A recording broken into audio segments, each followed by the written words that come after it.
We're going. We're live. Welcome back to JLXP, everybody. If you don't know, we stream these live on Mark Z's Twitch channel, twitch.tv/TheMarkZ with 2 E's. And then after that is done, we'll upload them on the JLXP YouTube channel. We're going to be doing this every day after MSI. And NA got their first win. We're on the board, baby. It took a while. Yesterday, you said you wouldn't be worried if they were 0-3. I would have been really worried. Really extremely worried if they were 0-3. I would be very disappointed. Oh, I'm too close to my mic. Sorry if I popped. You're good. I would be very disappointed. I would be scared for our ability to get out of group stage, but I would still be confident that there's no way we're going to drop that many games to order. But this felt like a pretty clean win. The order win was better. It felt good. Like that was like NAEG still exists. It's not like they just completely disappeared between playoffs and now. Yeah, and you were casting, so you always have your you have to give your caster thoughts versus maybe what your emotions are telling you inside. Yeah. So for me, when I saw the first G2 EG game, first off, the Baron's throw never really should have happened. So while yes, it's disappointing that they got 3 inhibs down and didn't win, they really got super slammed in the early game. And two things here. I'm going to be critical of EG, but I also don't want people to pile on EG and make it worse. That I think happens fairly often. Because I think we're just making sure the audio is good here. You're good. It's just mine's coming. Yeah, because I felt like Danny was really, really nervous. He just looked shaky in the game. It's the second game in a row he played against Pyke, who just doesn't. To me, it doesn't look like he's comfortable just moving around the map against Pyke. It's also 2 games in a row where they ended up playing against double Umbral Glaive, and I think that is more powerful than it looks when the other team is ahead, especially. Yeah. But yeah, Danny was behind early, and then it felt like he was making these desperation plays of maybe I can pick up a kill, and it just made him int. He definitely did not have a good week until the order game was fine. It was not really about him. It felt like that was much more about the top side of the map. The first blood was very much I don't know Pyke's threat range. Yeah. We're backing off the wave. We're being respectful, but still within EQ range, and then gets flipped back and killed and doesn't flash the hook because it doesn't realize he's in that much pressure. So I agree that the Pyke curveball, this is such a copium angle. As soon as the Pyke's banned, then we'll be good. But I do think it is contributing. But this was a weakness coming to the tournament that everyone who watched the playoffs identified. Danny and Vulcan sometimes get killed in lane. It's happening, and against better teams than, no offense, North America has, it becomes a bigger problem because you're not guaranteed to get these fights where then you can funnel gold to Danny. Every time EG was team fighting and then giving kills to Danny, and then he became a threat. Yeah, the map was never open to give Danny gold the way it has been in all of their victories. Especially against, even against 100 Thieves, that happened. Where they just left a kill up. Yeah. Anyone could have taken it. They're Danny, come here and take it. It's in these games, you just don't have the time in any of these plays to just sit there and be Danny, come get this. And a lot of times those kills aren't even available. Yeah. I'm not confident they'll bounce back. I will say, though, that I still think before I was 40-60 in G2. Maybe I'm more 30-70 now. The hopium angle would be if you're first or second in the group, everyone starts Rumble stage 0-0. Yeah. So there's absolutely no reward other than pride for winning one of these groups. So as long as they can keep taking care of business against Order, which they'll have another game again today, that's fine. How did you feel about the Order game? Okay, so one more quick thing on the G2 thing. Okay, the thing that scares me the most about it is that G2 threw that game so hard. They were down triple inhibs. They should lose that game, and they didn't. And if you can't win that one, unless it's a straight snowball from minute 1, it's going to be very hard to win. Because your early game's worse, your mid game's worse, and even when you get an advantage in the late game, they weren't able to close it. Because there was the fountain, the dive in front of the triple inhibs, where they could have ended the game there. And then there was the bot lane push. There's actually a lot of online debate about that fight. If you guys haven't seen the clip, I tweeted out the 7-second clip where basically Zoe lands a bubble onto Kai'Sa, who's mega fed. Kai'Sa also has GA. Yep. But then Danny shifts in early as Vulcan is trying to chain the CC, breaks the Zoe sleep. Kai'Sa flashes back. Vulcan gets one shot. So basically the debate goes as this. It's do they win the game there, or does Vulcan just die anyway? The GA revives Kai'Sa and the fight is over. My opinion is the fight was so close, even with the Vulcan one shot, it ended as a two people on G2 were still alive, and like it was like Impact Yankos was and pretty close. top. Yeah, I think they actually do win that fight, which makes me more apologetic to the fact of like, because the analysis is, well, why are you even doing this? Just go take the dragon. It's up, then push in. They were trying to maximize, like, get the inhibs down as quickly as possible. And if they have an angle to win the game, they're just going to take it. And I think when they saw the sleep land, they thought that was an angle to win the game. Yeah, and I think either way, Danny's shifting in. Maybe he's just going for poke, and Vulcan's like, oh, I can go now. And like those are kind of. It was definitely a bad play. It was not a great play. You also have triple inhibs at that point, so you can kind of just sit on them. You don't even need to go to the dragon, which is what I thought they were going to do, is just sit with triple inhibs, Zoe, Ezreal, and just poke. Regardless, that game, like, G2 didn't win there. EG didn't win there. Yeah. But G2 actually had to still win a fight or two. Yeah. And they won the next one. I think it was just actually one more fight because Broken Blade in both games. They got games. the Infernal Soul, then were like very strong, and they won a fight in the bot lane where they just aced them and they ran them, ended the game. Yeah. So it was just one of those things where you look at that and you're like, all right, it's going to be really hard to beat G2 if like these. If that's the way it goes. Like if they're down early game in gold every single time. The thing that concerned me and like was making me nervous is like I was actually dreading the 0-3. Mm-hmm. Which made me wonder like how much EG is dreading the 0-3 and how much that could just like negatively impact their gameplay, because as much as you want to ignore the pressure, the history is so strong and like the environment is so negative if it ends up being 0-3. I thought that they were actually too conservative in the order game. And that made me a little like, obviously it was fine because they ended up winning, but like when they were about 3,000 gold up and 2 dragons down, which is very standard EG. Yeah, I was going to say. But then it's like, okay, but they are a little nervy. And if they lose one bad fight where maybe Poppy gets a couple like additional tank items, and that's where I was worrying. It ended up being a solid win, but they almost overcorrected from the like, let's not just take the dragon on spawn to prevent a soul in the G2 game to, okay, we're going to just do everything extremely safe to make sure we win this order game. Yeah, I think you can maybe say that given supposed skill discrepancies, they should have blown them out harder. Yeah. But I did like the vision control that they had. They like oftentimes like took over a side of the map. There was no way for the like order to make a play without just like hoping that they had a number advantage. It felt like for a large portion of that game. Mm-hmm. And I think against some of the other teams who you would be competing not just now, but in actual Rumble stage to make bracket stage, that makes me feel good if your vision control looks good, because like if you're gonna have better vision control, like other teams are gonna take fights, they're gonna be crazy. Saigon versus DFM, you know, like the other teams will get hyphy, but if you can go and have a better game plan and execute it, then that's what I'd rather see, I guess, in some sense, than just like taking every fight and shitting on them. Yeah, and tomorrow G2 plays Order again, and then Order is the one with 2 games. So Order plays G2, and then EG also plays. I'm messing this up. Order plays twice, once against EG and once against G2. Yes. Yeah. And then that'll be the last. Tomorrow's actually the last day of the like normal. Everybody plays on a day groups, and then the next 3 days will be all 3 of the groups concluding on those days. This is technically the end of the first round robin, but it's awkward for us in Group C. The end of our second round robin, but it's still the halfway point. Yeah. Because there's a quadruple round robin in Group C. We're going to talk now about it, like the internet downvote party. I think there is definitely right now a strong energy. It's what, like we've seen multiple pro players say like it doesn't feel like 35 ping. For people who are completely out of the loop. Yeah.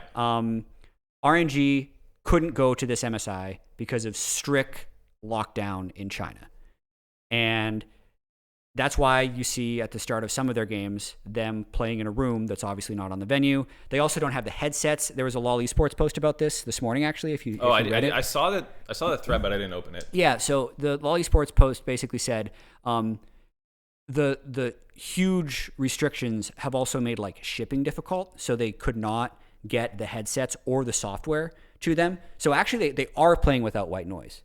But they said we're also, like, the comms are still going to a referee who is listening to it. Yeah. And they're still looking at the camera feed that is overseeing the room from like a remote referee, which honestly is exactly the same to me as my experience when like LCS was COVID. Yeah. Because it was like they didn't send a referee to the TL facility, but they did have like a ref in the Discord call to hear the comms. Yeah. But yeah, basically they said like some of the players are even doing like one earphone in, one out because there's too much echo with their microphones because like they don't have the right gear for noise canceling. Which by the way is like super obnoxious. That's how we had to practice in Worlds 2020 in like the little practice rooms because in China we had some issues like Discord didn't work because we didn't have like a Western VPN. Nice. And like the TeamSpeak server was having issues, so guys were just like every team had You're like just listening huge to them in a issues with room yelling. yeah, this is a tangent. I actually heard like I heard a really funny like Fnatic story at 2020 Worlds, like secondhand, where none of the players could like agree on what to do. So some of them were like stubbornly using their headset and talking through it, and other players like, I can't hear it. I'm not going to wear the headset. So like some of them couldn't hear. Some of them like weren't willing to talk. It sounded like a total. I mean, 2021 total Fnatic mess. was a mess. 2020 Fnatic. This is so from the this China is, Worlds. Okay, this is not the Adam upset Fnatic. Okay, sorry about that. We're gonna do two takes here. Jat is the skeptic. I'm the skeptic that maybe. So to finish up the story, all this stuff is going off with RNG, and because they're remote, Riot has introduced a faux ping for the teams in Korea. So Correct. everyone's playing on 35 ping. RNG's the ping, whole tournament. The whole tournament. Yeah. RNG's actually on 35 ping because they're in China. The rest of the people are all in Korea, but they're on this fake 35 ping that's been set up by Riot. It's actually a pretty common, like not super difficult to implement in theory. To just add extra pings. It's just a delay that you put. And what's happened recently is a number of players have come out. I think Impact have mentioned it. I think Yaharong. So the one I saw was Impact in an Ashley King interview, and this was like before the tournament, where he said he was used to playing on like 60 ping in NA solo queue, but his Gangplank barrels felt weird. Like he couldn't chain them together when he was on 35 ping. So he's like, I think this is actually more, is what he said. And then Yaharong said today also, it feels like more than 35 ping. Yep. And then there's also one where people are saying it's a different server on Tourney Realm than it is at the studio. So we have to like readjust and it feels weird. Yeah. That's what people are popping off about on Reddit today. Yeah. So for the sake of an argument, Jat is going to be skeptic Reddit user JLXP 6969, and I'm going to be Riot Shill Mark Z, who's going to defend or at least try and speculate on what's happening. Yeah, just give psychologically. context. Yeah. So Raz already had a great Twitter thread last night just about some of the conditions in China. I know people are like raging at RNG. I don't think they're the right people to be mad at. And if you want any context, go check out his Twitter, Raz Lol. I don't know. Yeah, it's Raz Lol. Yep. He has a pretty big thread there about, and he answers people who are asking questions. If you have questions about that, that's the best place to do it. We're just talking about. Do you want me to read it? If you want to. Yeah. All right. I think it's good. He said there's some misinformation, and this was yesterday. Raz said there's some misinformation and undue hate to RNG in the LPL that needs to stop. The people that want to be at Busan the most is RNG themselves, but they can't leave Shanghai because of the lockdown that's been in place since April 1st. Nothing to do with Asian games. People can't leave their homes, get any items delivered, and for some time there was difficulty in getting food delivered. Unsurprisingly, if you can't go outside 40 plus days, mental health along with many other things plummet, which is sad. And basically he like answered a bunch of people in the thread individually as well. Like there's shipping delays. It's why they can't get headsets. Like there's a lot of other people have been starving at different points in Shanghai and stuff. So it's super crazy. Some people have mentioned on Twitch chat that Baker has said also that it feels different. Yep, doesn't surprise me. Yeah. Yep. So do you want to give... No, you go. Okay, so here's my theory potentially on why it feels different for pros while Riot might not be doing anything wrong. Okay. So people physiologically and psychologically build up habits a lot faster than they think they will in terms of like what your body expects to happen at certain time intervals. And so when Impact, for example, played on solo queue and then went to Tournament Realm ping, going from 60 in NA to Tournament Realm in NA, you go from 60 to like 8. Yeah. And then everything just feels better. Yeah. Now everyone is in Korea playing on 8 ping because that's what their actual solo queue ping is. But now their Tournament Realm is on 30. Yeah. And so while it's lower than your NA solo queue ping, it feels worse because you're going from a good environment to a worse one, as opposed to going from the worst environment to the better one for tournament play. So I think psychologically, it's feeling higher than it is for people when they play solo queue because you're getting this inverse relationship where normally Tournament Realm is the best environment you're going to play in. And now it's actually worse than your solo queue. So psychologically, you're just like, wow, everything feels like shit. Yeah. This must be higher. When in reality, it's like, no, this relationship has just trained you to assume that it should be better. Yeah, that's my theory, and that Riot hasn't fucked it up. There's still a chance Riot has fucked it up. I have no knowledge. That's like my skepticism is so one thing I hate is like, okay, Impact says this in an interview, and then it feels like the consensus is like, well, obviously that must be true. But like when I first heard the Impact thing, I'm like, yeah, Impact would know this. Like they've played thousands of hours, so much 60 ping and so much 80 ping, and he's saying the difference is more. Yeah. So I would really like I'm kind of on two sides here, because originally I'm thinking like I was almost on the side of, yeah, actually it does seem broken. And I heard your argument and I'm like, yeah, I can see it. Like I can see it just being 35, and it just feels weird because people are so used to stage on 8. I wonder how you can prove this.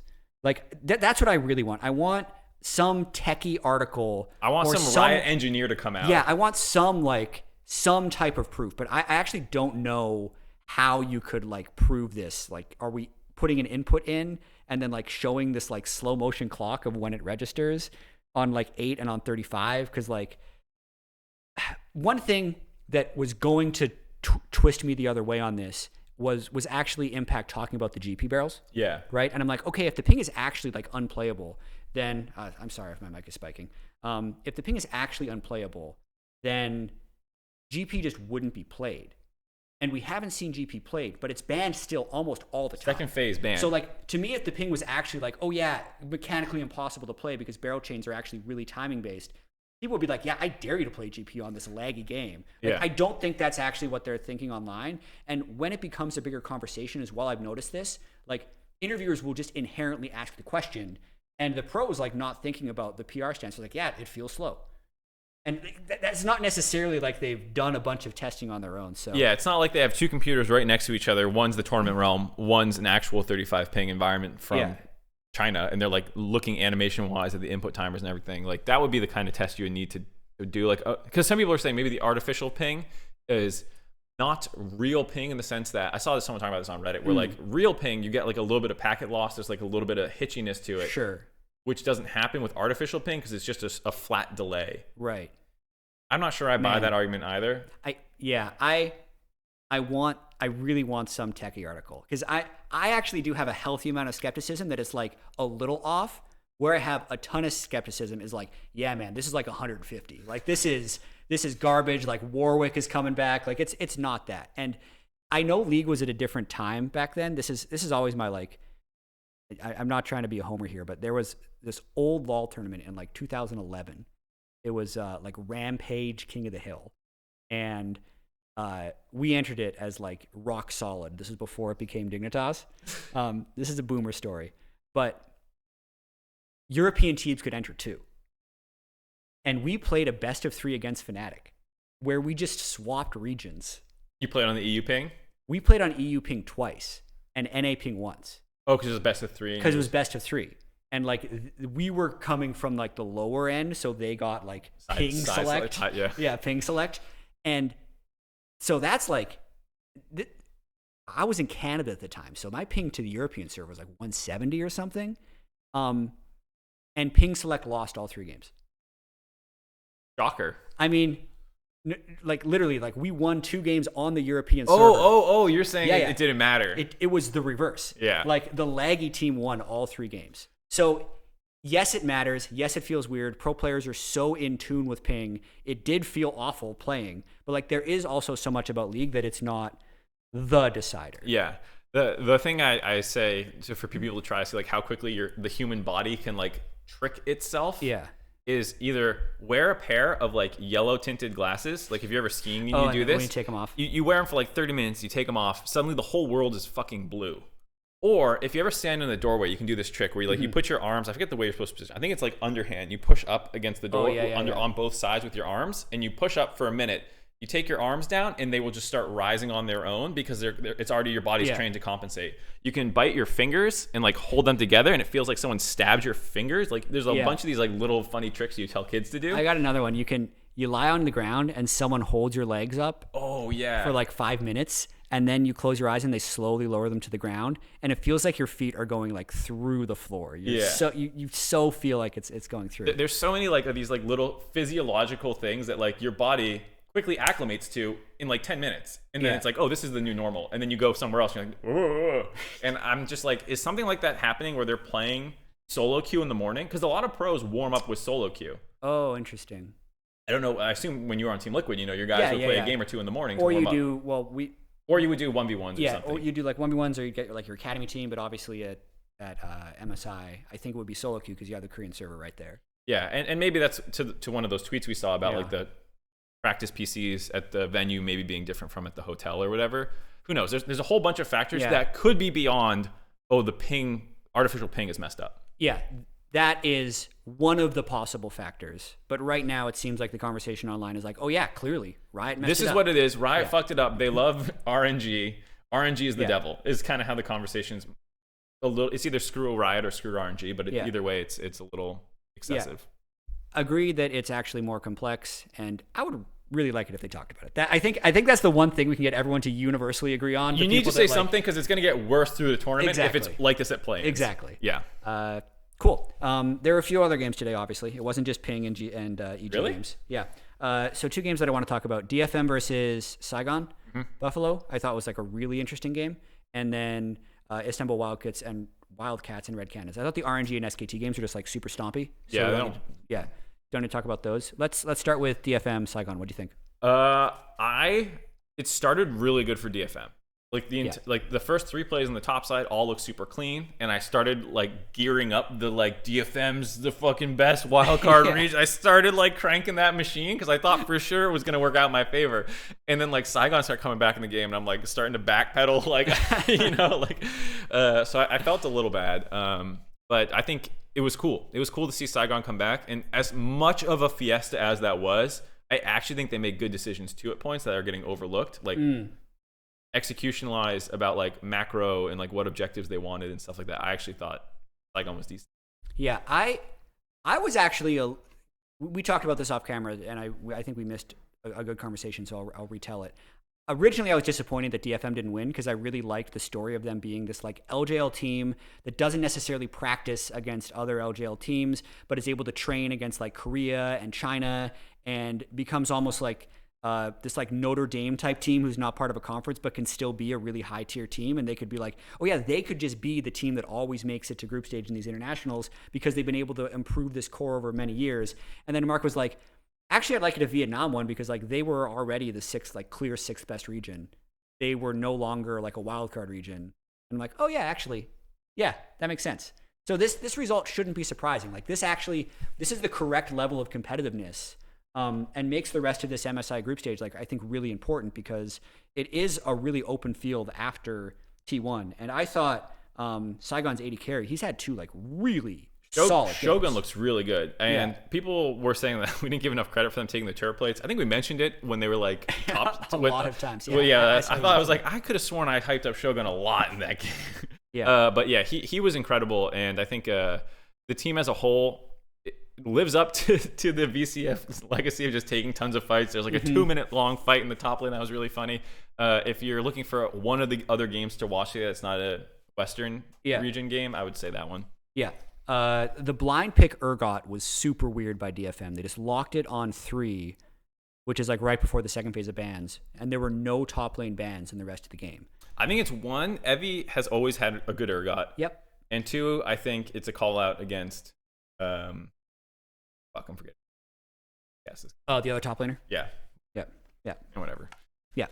I'll remember it by the time I cast again. Hazmed, yeah. Hazmed had a rough game. Totally had that from memory. Yeah. So I got a Slack message saying that security wants to close in 10 minutes. Okay. So we should slam through the rest of this. Yeah, we should also figure out how to do this in the future so we don't get kicked out. Yes, I agree. Great. So Istanbul Wildcats versus Red Cannons. There was a really fun dueling monologue, actually.